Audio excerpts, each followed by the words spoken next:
I'm down here a lot anyway. You know, I haven't waited for the campaign. This is a really important part of the Commonwealth. The people here are important to me.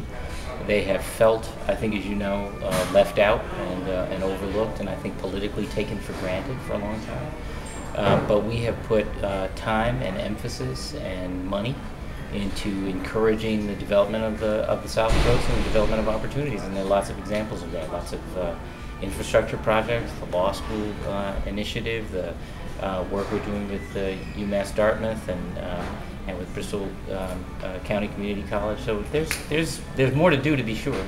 But these are good partners of this administration, the mayor of New Bedford, Fall River, and the local municipal authorities in the surrounding cities and towns. I think it's a false choice, and that's the point I was trying to make inside. There's not one magic bullet for the economic development and opportunity of the South Coast. It has to be multiple things. You heard one person here talk about today about his expansion of his life sciences firm. I think he said 66% increase in employment in the last year and a half, and there are lots of other examples like that that we have and that we want to have in 4 years' time. In the same way, we want to see the construction industry coming back because of the investments we've made in things like the Brightman Street Bridge or the Regency Towers project in New Bedford. And if a resort casino is a part of that mix, that will be up to the independent entity that or authority, whatever it is, that ends up making the decision about where these things go on the strength of the economics.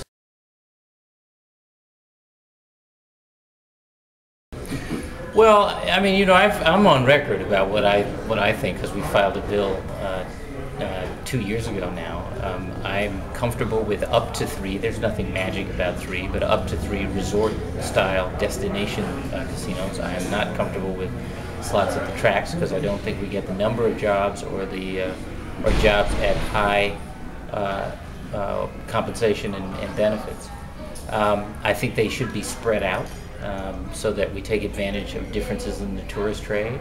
I think we should have the very best nation-leading human services programs that are paid for by the revenue from the casino, because there's going to be human cost. I think we pay for a lot of it now. We deal with a lot of it now.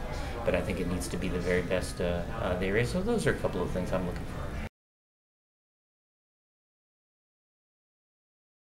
Well, my point is just that there are an awful lot of predicate decisions that have to be made before that deal is made. For example, today, a casino is against the law in Massachusetts, so we got to change that law first.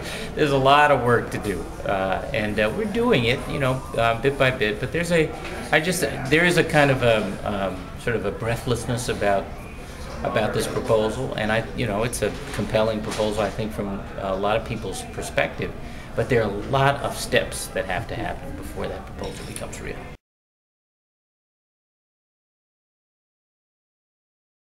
Well, I think, first of all, that a strategy around economic development in the South Coast should include the life sciences and biotech, and has. Now, it may or may not be a biopark. It may be more examples like Jeff's company.